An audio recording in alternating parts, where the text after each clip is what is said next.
All right, so you were talking about the Sioux Falls region, a very important section of this bracket, especially for ASU. We're going to send it down the street to Alex Capriello to talk more about the Sioux Falls region. Let's take a deeper look at some of the teams and big-name players that might stand in the Sun Devils' way on their road to the Final Four. The first is an obvious choice, number 1 seeded South Carolina. The Gamecocks made it to the Final Four last season before losing by 1 point to Notre Dame. They're definitely going to be out for blood. Right below that in the bracket, 8th seeded George Washington.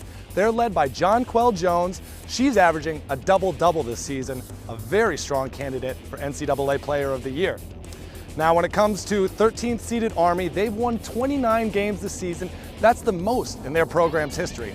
Part of that could be due to 3-time Patriot Player of the Year, Kelsey Minato.